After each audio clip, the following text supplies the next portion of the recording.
রাত্রে শুইবার টাইমে ইসলামের নিয়ম হইল প্রথম 20 মিনিট দুই পাও উপরের দিকে আলগি দিয়ে ধরে রাখে। কথা বলে না, এটা একটা নিয়ম যে ইসলাম মোতাবেক চলার জন্য এটা একটা নিয়ম যে ঘুমের আগে 20 মিনিট কি দুই ঠ্যাং আলগি দিয়ে খাড়া করে রাখতে। এই তখন আপনি বলতে পারবেন হুজুর এটা একটা যুক্তির কথা হইল, সারাদিন পরিশ্রম করে ঘুমাইতে আইছি অহন বুঝি এই দুনো ঠ্যাং আলগি দিয়ে রাখুন, তাহলে এইটার নাম কি অযৌক্তিক হইত। আপনার কি এরকম কিছু বলছে? বলেন বলেন বলেন তো কোথায় অসুবিধাটা কোথায়? আপনাকে আয় করতে মানা করেন, উপার্জন করতে মানা করেন, বলছে শুধু হারাম যেগুলো এগুলো করবেন। মাহে রমজান খুব কাছাকাছি, আজকে 5 তারিখ, আগামী মাসের 13 কিংবা 14 তারিখ রমজান শুরু হয়ে যাবে ইনশাআল্লাহ। রজব মাস শেষ হওয়ার পথে, এরপরেই শাবান মাস এবং এরপরেই রমজান। নবীজি সাল্লাল্লাহু আলাইহি সাল্লাম রমজান মাসের 2 মাস আগে থেকে রমজান মাসের জন্য ব্যাকুল হইল, অস্থির হইল, অপেক্ষা করতে, রমজানকে পাওয়ার জন্য দোয়া করতে। আল্লাহুম্মা বারিক লানা ফি রজব ওয়া শাবান ওয়া বাল্লিগনা রমাদান। আল্লাহ রজব আর শাবানে বরকত দেন, রমজান পর্যন্ত পৌঁছায়। তার মানে এই 2 মাস বাকি থাকতে এমন বুঝে দেন হায়াতের মধ্যে বরকত দান করে। তাহলে এটা অত্যন্ত গুরুত্বপূর্ণ বিষয়, রমজানের কদর,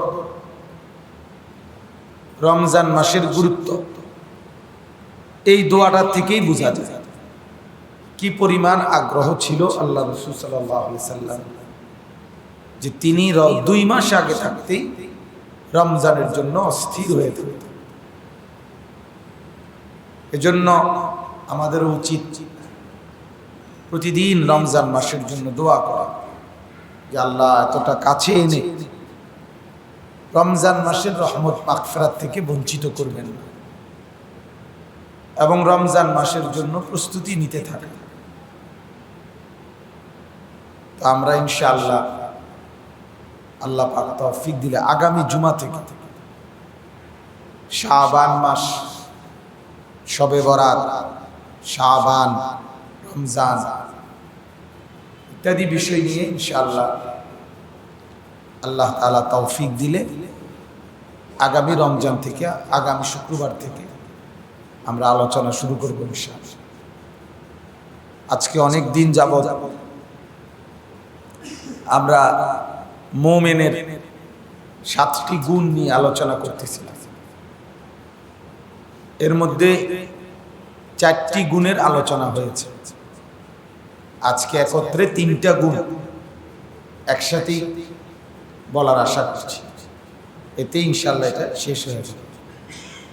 অল্প কথা, মুমিনের গুণ মানে হলো যেই মুমিন জান্নাতি হবে, শুধু জান্নাতি না, একেবারে শ্রেষ্ঠ জান্নাত, জান্নাতুল ফেরদাউসের মালিক হবে।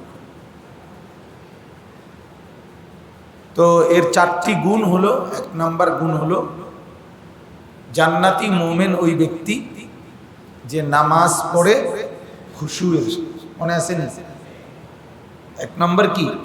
নামাজ পড়ে খুশুয়ের। 2 নম্বর নিজেকে বিরত রাখে সমস্ত অনর্থক বেহুদা কথা এবং কাজ থেকে। 3 নম্বর নিয়ম মতো জাকাত আদায় করে অথবা অন্তরকে গুনাহ থেকে পবিত্র রাখে, একই এটা। 4 নম্বর নিজের লজ্জাস্থানকে গুনাহ থেকে হেফাজত করে। নামাজ পড়ে খুশুয়ের সাথে এবং বেহুদা অনর্থক কাজ থেকে বিরত থাকে, ঠিক ঠিক মতো যাকাত আদায় করে, লজ্জাস্থানকে যাবতীয় গুনাহ থেকে হেফাজত করে। এই চারটা গুণ। আর আজকে বলা হচ্ছে আল্লাহ তাআলা বলতেছেন ওয়াল্লাযীনা হুম লিআমানাতিহিম ওয়া আহদিহিম রাউন। এখানে এক আয়াতে দুইটা গুণ রয়েছে। জান্নাতি মুমিন তারা, জান্নাতুল ফেরদাউসের অধিকারী হবে তারা যারা আমানত রক্ষায় এবং ওয়াদা রক্ষায়, অঙ্গীকার ওয়াদা এইটা রক্ষায় খুব সচেতন। রাউন মানে খুব পর্যবেক্ষণ রাখে যে কোনোভাবেই যেন আমার আমানতের খেয়ানত না হয়, আমার দ্বারা কোনোভাবেই যেন আমার অঙ্গীকার ওয়াদা চুক্তি কারোর সাথে কোনো বিষয় সেটার ব্যতিক্রম যেন আমার দ্বারা না হয়। এটা খুব সচেতনতার সাথে খেয়াল রাখে, আদায়ের চেষ্টা করে। আল্লাহ তাআলা বলেন এই সিফাত যার মধ্যে আছে, আমানত রক্ষায় তৎপর, সচেতন, ওয়াদা এবং অঙ্গীকার রক্ষায় সচেতন, এই দুই গুণ যার মধ্যে আছে, এটা হলো 5 আর 6। তাহলে পঞ্চম নম্বর গুণ হলো আমানত রক্ষা করা, ষষ্ঠ নম্বর গুণ হলো অঙ্গীকার পূরণ করা, ওয়াদা রক্ষা করা। তাহলে আমানত এবং ওয়াদা রক্ষায়, অঙ্গীকার রক্ষায় যে পূর্ণ সচেতন সে জান্নাত। তাহলে পঞ্চম এবং ষষ্ঠ গুণ একত্রে আল্লাহ বলে দিয়েছেন। আমানত, আমানত সহজ কথা হল আমার জিম্মায় যা, আমার দায়িত্বে যা কিছু তা যথোপযুক্তভাবে আদায় করা, এটাকেই বলা হয় আমানত আদায় করা। আমার দায় কাছে। এখন আমার এই এক শব্দ আমানত, এটার মধ্যে সব সমস্যা। একজন মুসলমানের পুরা জিন্দিগি, ইসলামের পুরাটা এটার মধ্যে অন্তর্ভুক্ত, এই শব্দটার মধ্যে। স্বাভাবিকভাবে আমরা আমানত বলতে বুঝি টাকা পয়সা, যে আমার কাছে কিছু টাকা রাখছে আমানত, এইটা ঠিক ঠিক মতে দিয়ে দেওয়া, আদায় করে দেওয়া। আবার বা কোনো আসবাব, কোনো সামানা, এটা আমার কাছে আমানত রাখছে, আবার যথোপযুক্তভাবে হুবহু যেমনে আছে এমনে তারে কি করে দেওয়া, বুঝায়। এটা হলো আমাদের কাছে ওরফ, মানে ব্যাপকভাবে প্রসিদ্ধ, এটা স্বাভাবিক কথা, এটা ঠিক আছে, এটা একটা অর্থ। এটা আমানতের মূল অর্থ হইল আমার উপরে যত কিছু দায়িত্ব, সমস্ত দায়িত্ব পূর্ণ সচেতনতার সাথে আদায়। এখন আমার উপরে দুই কিসিমের দায়িত্ব, কিছু হলো হুকুকুল্লাহ, আল্লাহর হক, কিছু হলো হুকুকুল ইবাদ, আল্লাহর বান্দাদের হক। এই দুই কিসিমের দায়িত্ব আমার। ইবাদত করা, নামাজ পড়া, এটা আমার দায়িত্ব কিনা বলেন? বিবি বাচ্চাকে লালন পালন করা, বিবি বাচ্চার জন্য তদারকি করা, এটা আমার দায়িত্ব কিনা বলেন? সহজ। তাহলে নামাজ আমার উপরে দায়িত্ব, ঠিক স্ত্রী সন্তানের পরিচালনা করা, এটাও কার দায়িত্ব? আমার দায়িত্ব। তাহলে নামাজ পড়ে ঠিক মতো পড়া, এটা হুকুকুল্লাহ, আল্লাহর হক। স্ত্রী সন্তানকে ঠিক মতো পরিচর্যা করা, এটা হুকুকুল ইবাদ, বান্দার হক, এটা বিবি বাচ্চার হক।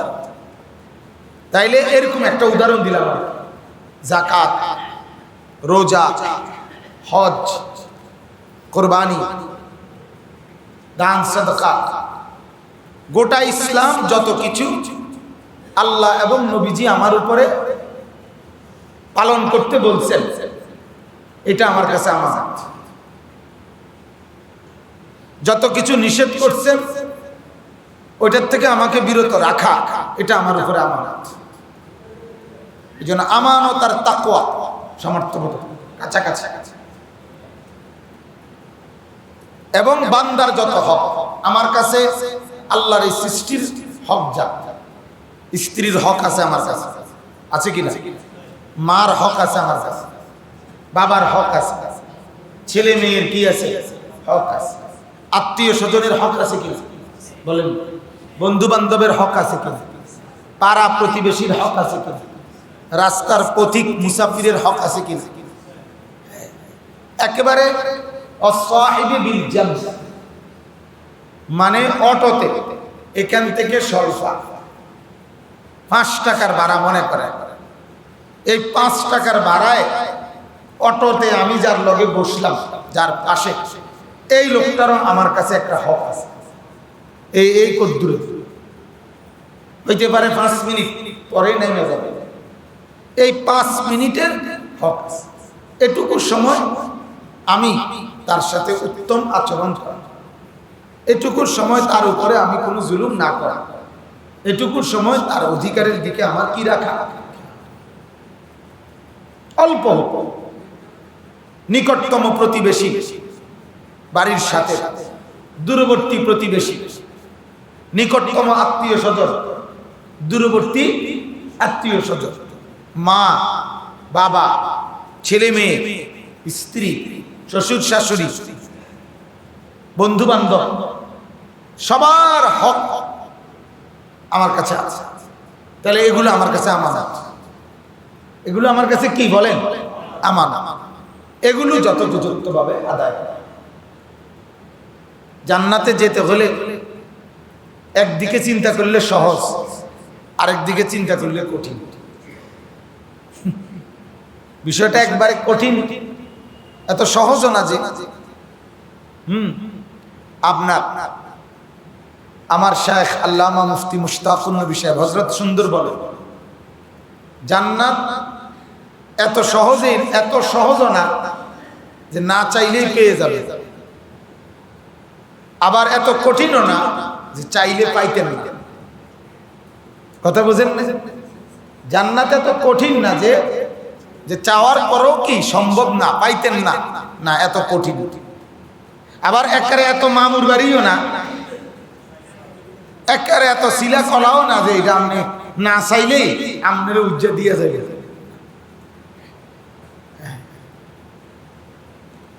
তাইলে আমানত এটার মধ্যে পুরা ইসলাম শামিল, পুরাটা। আল্লাহর হক যা, আল্লাহকে, আল্লাহর প্রতি ঈমান রাখা, এটা আমার দায়িত্ব কিনা? ফেরেশতার প্রতি ঈমান রাখা, নবী রাসূলদের প্রতি ঈমান রাখা, সমস্ত কিতাবের প্রতি ঈমান রাখা, হাসর নসর, মিজান, ফুলসিরাত, আখিরাত, পরকাল, কিয়ামত, জান্নাত, জাহান্নাম, সবগুলোর উপরে বিশ্বাস রাখা, এটা আমার উপরে দায়িত্ব কিনা?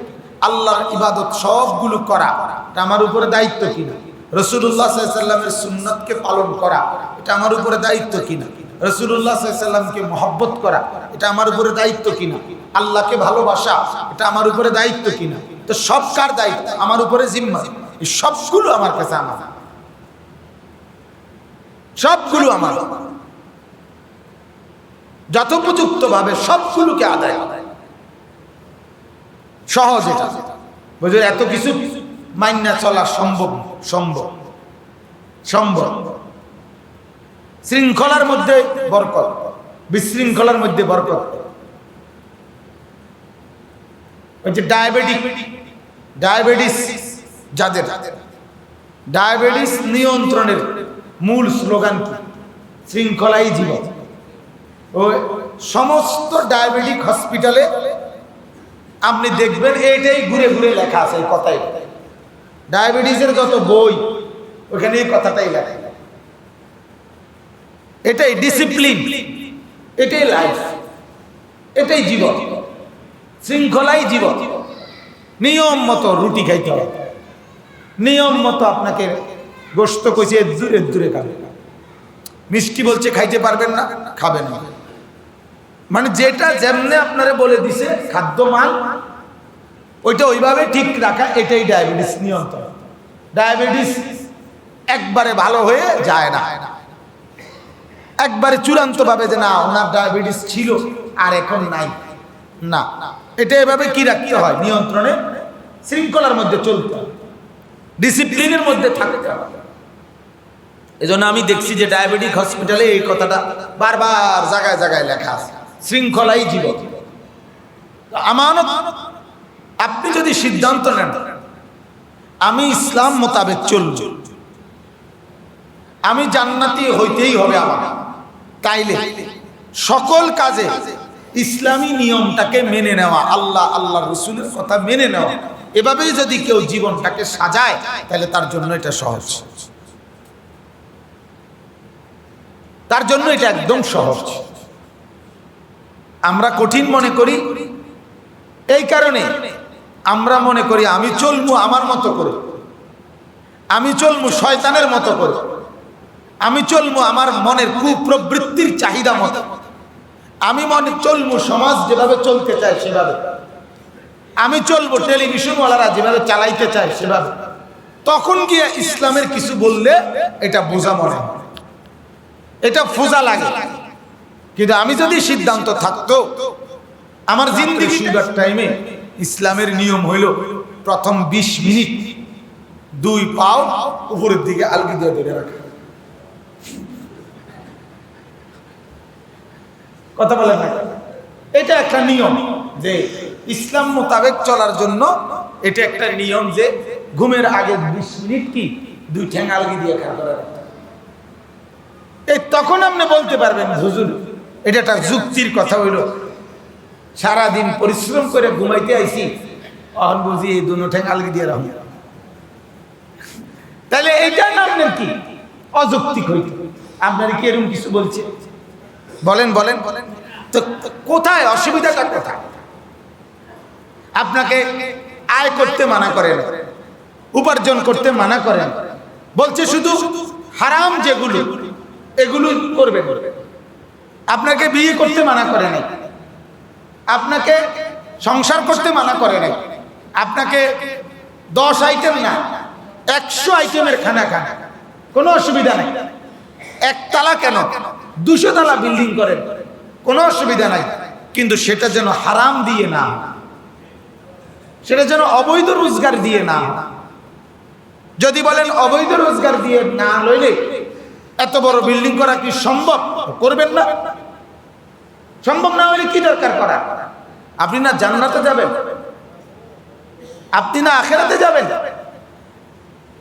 এজন্য বাপ বুঝেন আর না বুঝেন আমরা তো বলতে হবে, ঠিক কি না বলেন? মানেন আর না মানেন আমরা তো বলতেই হবে আমাদের।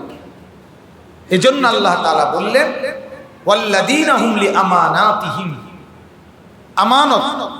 কোরআনুল কারীমের মধ্যে আল্লাহ আরেক জায়গায় বলছে ইন্নাল্লাহা ইয়া'মুরুকুম আন তুআদ্দুল আমানাতি ইলা আহলিহা। আল্লাহ বলে নিশ্চয়ই আল্লাহ তোমাদেরকে আদেশ করেছেন তোমাদের কাছে যতগুলো আমানত আছে, আমানাত বহুবচন, তোমাদের প্রত্যেকের কাছে যতগুলো আমানত আছে সবগুলো আমানত যেটা যার প্রাপ্য সেটা তার কাছে পৌঁছেছে, সেটা তার কাছে পৌঁছে। তাইলে পুরা ইসলামকে আল্লাহ এবং তার রাসূলের কথাকে মেনে নেওয়া, যেখানে যেরকম বলছে স্ত্রীর সাথে আচরণ কতটুকু কি হবে ইসলাম এই ব্যাপারে বলে নাই, কথা বলেন না কেন? মা বাবার সাথে আচরণ কি করতে হবে এটা বলে নাই। তো আপনার এটা কেমন আচরণ যে স্ত্রীরে ভালোবাসতে গিয়া একেবারে মা বাপকে ত্যাগ করে দিলেন? তাহলে আপনি আমানতের কি করলেন? আবার মাকে ভালোবাসতে গিয়ে একেবারে স্ত্রীর উপরে জুলুম করলেন, এটা কি করলেন আপনি? আমানতের। বউ বাচ্চা সংসার পরিচালনা করার জন্যই রোজগার। পৃথিবীর কোনো মানুষ শুধু নিজের খানা, নিজের বিশ্রাম, নিজের ঘুমের জন্য দিবারাত্রি এত কামাই রোজগারি, এত পরিশ্রম করে না। যারাই বলবেন সে বলবে বউ বাচ্চা আছে, সংসার আছে, সবাই লইয়া চলতে হলে একটু পরিশ্রম তো করতেই হবে ভাই, নাইলে পরিশ্রম না করলে টাকা পয়সা কোত্থেকে আসবে, পরিশ্রম না করলে আয় রোজগার কোত্থেকে। ভালো কথা, পরিশ্রম করেন আপনি, কিন্তু প্রশ্ন হইল এটা তো আপনার জীবনের একটা দিক, কিন্তু আপনি বিবি বাচ্চার আয় রোজগার সংসার চালানোর জন্য এই পরিমাণ মেহনতে লাগিয়া গেছেন, আপনার এক ওয়াক্ত নামাজেরও খবর নাই, একবার আল্লাহকে ডাকার খবরও নাই, হালাল হারামের কোনো খবরই নাই, তাহলে আপনারে কে বলছে এটা নিশ্চিত আপনি আমানতের কি করলেন? মানে আমি কথাটা বুঝাইতে পারলাম কি? প্রত্যেক জিনিসকে যার যেটা হক, যেখানে যেটা যেভাবে থাকবে আমার কাছ থেকে পাবে, তাকে সেটা দেওয়া, এটাই আমার, এটাই মূলত আমার। আল্লাহ রাসূল সাল্লাল্লাহু আলাইহি সাল্লাম বলেন, লা দীনা লিমান লা আমানাতা লাহু। আমানত যার মধ্যে নাই, আমানতদারি, তার কোনো দিন নাই। দিন বলতে তার কাছে কিছু, এ বদ্দিন, বেঈমান। এজন্য আমাদের সমস্যা এটাই, আমরা একটাকে প্রাধান্য দিতে গিয়ে আরেকটাকে একদম ছেড়ে দিই, দুনিয়া সাজাইতে গিয়ে আখিরাত ত্যাগ করে দিই, সংসার পরিচালনা করতে গিয়ে আল্লাহকে ভুলে যাই, দোকান ব্যবসা করতে গিয়ে আল্লাহকে ভুলে যাই। অথচ এটা একবারে সহজ বিষয়, সহজ বিষয়। আমার শত ব্যস্ততার ভিতরে আমার নামাজ ঠিক রাখতে হবে, এটারে মিলাইয়া নিলেই হয়, মিলাইয়া নিলেই। বিশ্বাস করেন, আমি আপনাদেরকে কেমনে বুঝাইলে আপনারা বুঝবেন যে আমি সারাটা দিন কি পরিমাণ পেরেশানি, দৌড়াদৌড়ি, অস্থিরতা মধ্যে কাটাই। শুধু মাহফিল না, আমি ব্যক্তিগতভাবে শুধু ওয়াজ মাহফিল না, অগণিত কাজ প্রতিদিন, সংসার, মাদ্রাসা, আরো অন্যান্য মাদ্রাসা, ওলামায়ে কেরামের আরো বহু কাজকর্ম, সব কিছু ম্যানেজ করতে হয়, চেষ্টা করি আলহামদুলিল্লাহ। কিন্তু মাহফিলের এই দৌড়াদৌড়ি, হুড়াহুড়ি, ব্যস্ততা। পরশুদিন আপনার নাটোর মাহফিলে গেছি, রাজশাহী,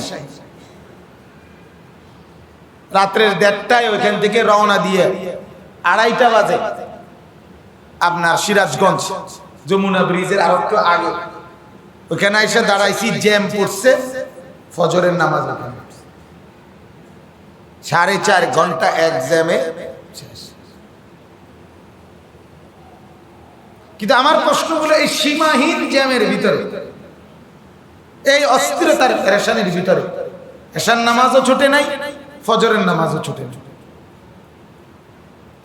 আমার কথা হলো এই কথা, প্রতিদিন এই দৌড়াদৌড়ি, হুড়াহুড়ির মধ্যে তো নামাজকে তো পড়তেই হবে, আমার করতেই হবে। এটা আমার জীবনের অংশ, এটা আমার জিন্দেগির অংশ, সংসার আমার জীবনের অংশ। এরপরে মা, ভাই, বোন, বাগিনা, ভাতিজা, কে কোথায় পড়বে, কে কোন মাদ্রাসায় পড়বে, কার কি অসুবিধা, সব দিক চেষ্টা করি আলহামদুলিল্লাহ, যদ্দূর সম্ভব খেয়াল রাখি। ওয়াজ মাহফিলের দিকেও যাওয়ার চেষ্টা করি। তাহলে আমার প্রশ্ন হলো, ব্যস্ততা কোনো দোষের কিছু নেই, ব্যস্ততা কি দূষণীয়? পরিশ্রম করা কি দূষণীয় কিছু না? এটা দূষণীয় কিছু, পরিশ্রম করবেন আপনি, কিন্তু পরিশ্রম আর ব্যস্ততা আমার নামাজ ছুটাই দিবে, নামাজ সহই তো ব্যস্ত, আখিরাত নিয়েই তো আমার ব্যস্ততা।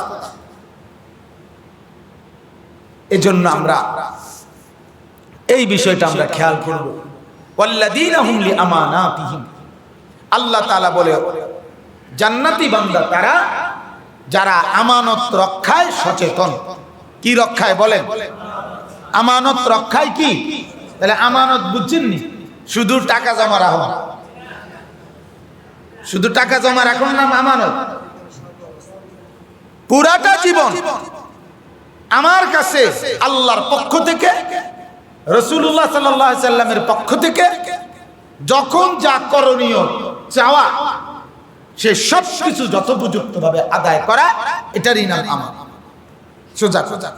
এজন্য এই 7 গুণে জান্নাতি, এক গুণের মধ্যে পুরো ইসলাম ঢুকাই দিচ্ছে।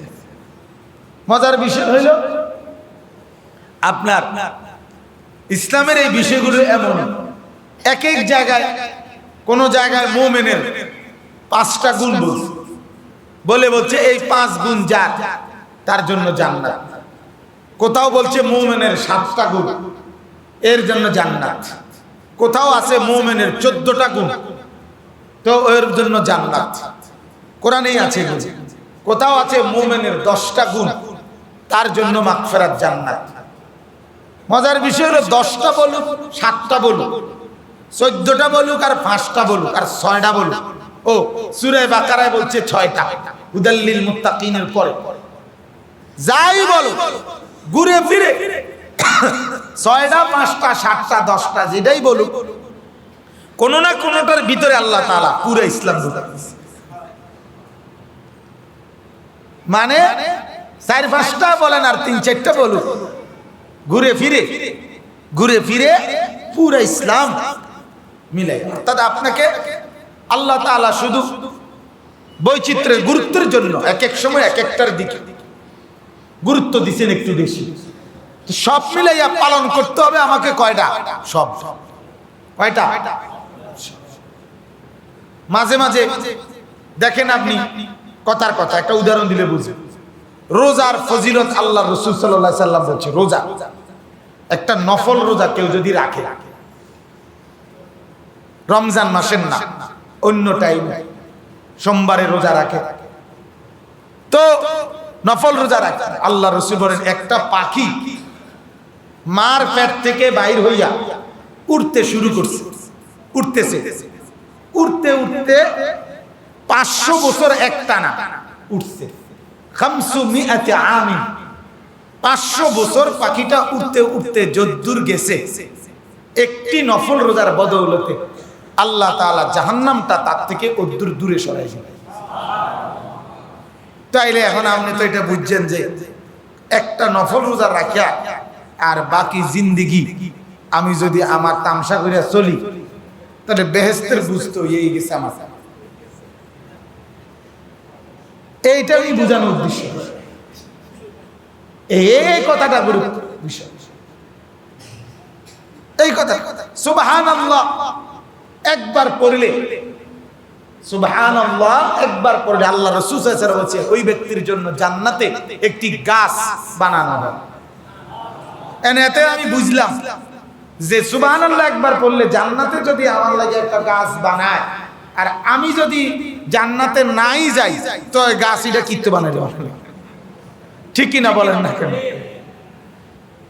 এটা যদি আমার নাই দেয়, এই গাছ বানাই আমার লাভ হলো, তাহলে বুঝা গেল সুবহানাল্লাহ একবার বলার দ্বারা ওই আমি বেহেশতে যাবো, আর কিছু করতে হবে না। এইটা বুঝাইলাম। মূলত নবীজি সাল্লাল্লাহু আলাইহি সাল্লাম এবং আল্লাহর কোরআন বহু আমলের বহু ফজিলত বলছেন, কিন্তু মূল টার্গেটটা কি? মূল টার্গেট হলো প্রতিটা আমলের মধ্যে ফজিলত বলে বলে উৎসাহিত করা, এটা বোঝানো উদ্দেশ্য। নামাজ যেরকম তোমার মজা লাগা উচিত, রোজা রাইখাও এরকম মজা পাওয়া উচিত, এটা তো অনেক কিছু আছে, ওইটা তো অনেক কিছু আছে, দান সৎকার মধ্যেও বহুত কিছু আছে, যাতে করে বান্দা কেবল কি পায়? আরো উৎসাহ পায়, আরো উৎসাহ পায়, আরো উৎসাহ পায়। বাংলা পরীক্ষাও দিতে হইব, অঙ্ক পরীক্ষাও দিতে হবে, সমাজ পরীক্ষাও দিতে হবে, ইংরেজি পরীক্ষাও দিতে হবে, তোমারে সবগুলো দিতে হবে। সবগুলো মিলাইয়া তোমার ফলাফল আসবে। একটি পরীক্ষায় এক বিষয়ে 99, আরেক বিষয়ে 28, আপনি ফাঁস কি কয় বিষয়ে ফেল, কিন্তু রেজাল্ট কি? রেজাল্ট পুরা ফেল না এক বিষয়ে ফেল? পুরা ফেল। আপনি নাই আবার প্রথমতে পরীক্ষা দেন, ঠিক কিনা বলেন? হ্যাঁ, তাইলে বুঝা গেল আল্লাহ পাক রব্বুল আলামিন এটা বুঝাইলেন, ওয়াল্লাযীনা হুম লিআমানাতিহিম, বান্দা তুমি পুরোপুরি আমানত রক্ষায় সচেতন থাকতে হবে। তাইলে আমানত মানে হইল আল্লাহর পক্ষ থেকে, রাসূলুল্লাহ সাল্লাল্লাহু আলাইহি সাল্লামের পক্ষ থেকে, ইসলামের পক্ষ থেকে, কোরআনের পক্ষ থেকে, হাদিসের পক্ষ থেকে যখন যে ক্ষেত্রে আমাকে যা করতে বলছে সবকিছু যথোপযুক্তভাবে আদায় করা, এটাই আমানত রক্ষা করা। এবারে আল্লাহর হক যেগুলো সেগুলো, বান্দার হক যেগুলো কি, 6 নাম্বার হলো ওয়া আহদিহিম। আল্লাহ বলে জান্নাতি মুমিনের 6 নাম্বার গুণ হলো অঙ্গীকার রক্ষা, ওয়াদা রক্ষায় সচেতন। ওয়াদা রক্ষায়, অঙ্গীকার রক্ষা, এই শব্দের 2 অর্থ। এক অর্থ হলো অঙ্গীকার, এটার একটা পরিভাষ, এটার 2টা অংশ, একটা হলো চুক্তি আর একটা হলো ওয়াদা। চুক্তি মানে হলো আমি আর আপনি দুইজনে মিলে পরস্পর উভয়ের সম্মতিতে একটি বিষয় সিদ্ধান্ত করা, যে আমি আপনাকে মোট এই জিনিসটা বাবদ 500 টাকা দিব। এই কথার উপরে আপনি একমত নি, উনি বলছে আমিও একমত, আমিও বললাম আমিও একমত। এখন আগামী রবিবার আপনি আমার থেকে এই 500 টাকা নিবেন। কথা বুঝছেন কি? এইটা হলো মানে উভয়ের মধ্যে কৃত চুক্তি, সিদ্ধান্ত, উভয়ের সম্মতি, এটা একটা অংশ। আরেকটা হলো আমি নিজের থেকে, আপনি কিছু বলেন নাই, আমি আমার থেকে আপনার একটা ওয়াদা দিছি, যে আপনারা আমি ওয়াদা দিলাম আপনারা আমি 500 টাকা দিন।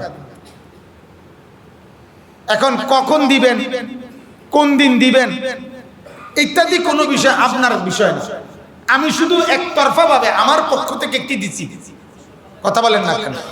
ওনারে কি দিলাম? ওয়াদা দিলাম। ও আচ্ছা, আপনারও ওয়াদা দিলাম একদিন আপনার বাড়ি যাম, এই যে আচ্ছা আপনার ঘরে একদিন খাম, এরকম আমরা ওয়াদা দেই না। এই ওয়াদা বলা হয় এক পক্ষ শুধু নিজের থেকে কি দেওয়া, প্রতিশ্রুতি দেওয়া, এটারে বলা হয় কি ওয়াদা। আর চুক্তি, আহাদ, অঙ্গীকার, এটা হলো উভয়ের সম্মতিতে কোনো একটি বিষয় কি নেওয়া, সিদ্ধান্ত নেওয়া, চূড়ান্ত করা, উভয়ের সম্মতিতে চূড়ান্ত।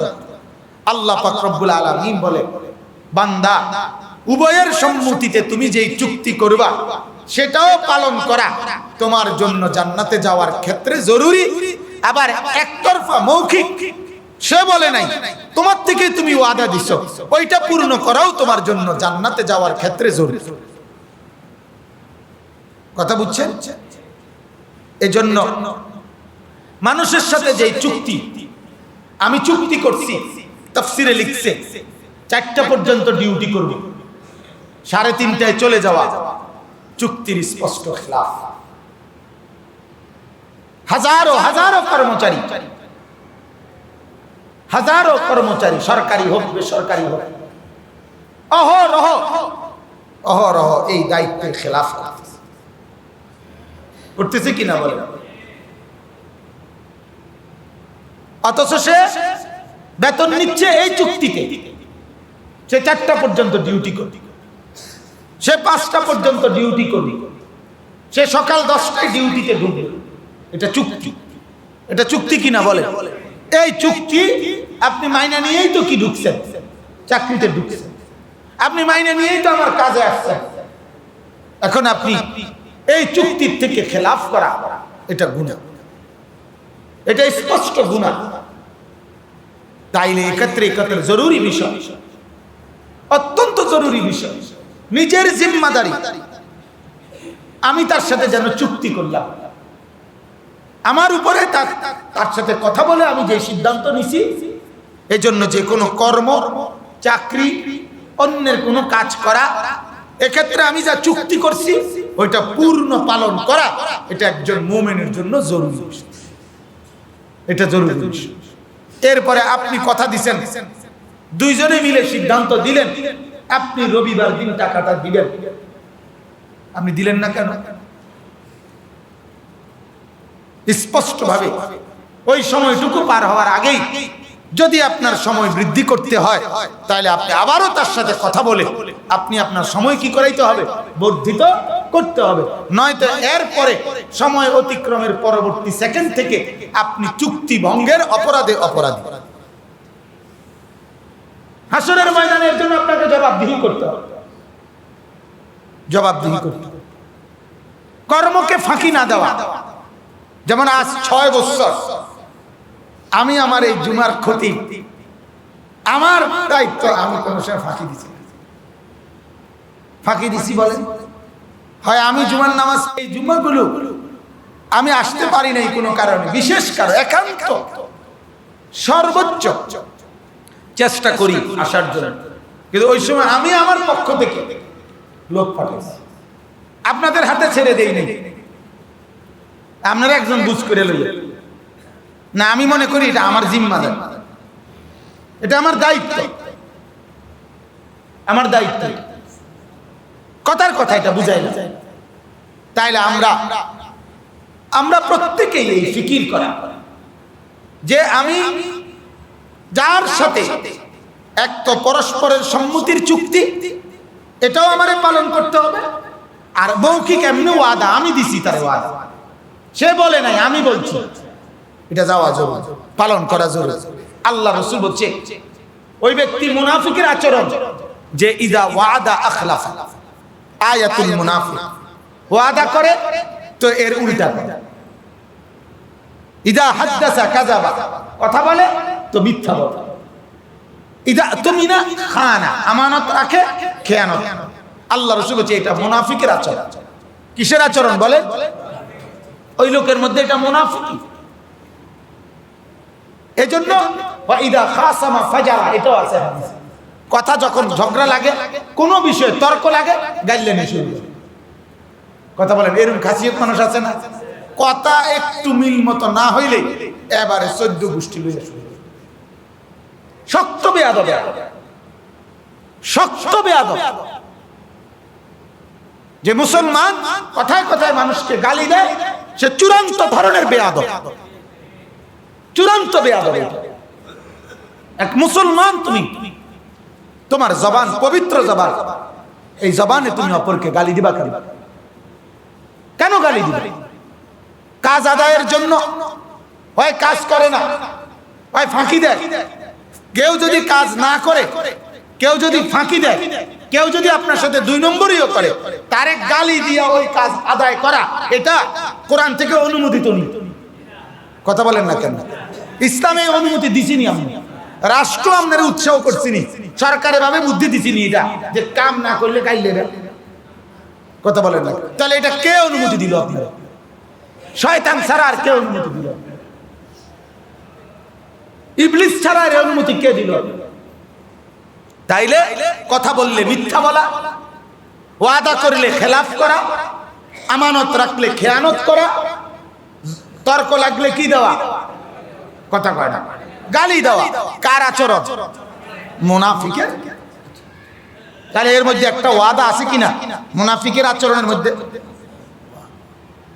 আমরা আমার ঢালকানগর হযরত আমার শায়েখ আরিফ বিল্লাহ আল্লামা হযরত মাওলানা শাহ আব্দুল মতিন বিন হুসাইন দামাত বারাকাত, হযরতকে আমি শুনছি এই কথা বলতে যে ভাই, অনেক মানুষ আছে, আমরা মনে করেন আমি আপনার কাছে বা উনি আপনি আমারে বললেন হুজুর দোয়া করেন, আচ্ছা আচ্ছা, আমি কইলাম কি আচ্ছা আচ্ছা, খালু দোয়া করেন, আচ্ছা আচ্ছা, নানা দোয়া করেন, আচ্ছা আচ্ছা, নানা দোয়া করছে, আচ্ছা, মা মা আনা, আচ্ছা আচ্ছা, অর্থ কি? আপনি যে আচ্ছা কইলেন, এ আচ্ছা মানে দোয়া। আচ্ছা, তাহলে বুঝা গেল কি করছেন আপনি? ওয়াদা করছেন। মূলত আপনি কি করছেন? এটা ওয়াদা করছেন। আর যে আচ্ছা মানে আমি কি করুন, এরপরে সেই দোয়া কখন করছেন? এরকম আমাদের আমল নামার মধ্যে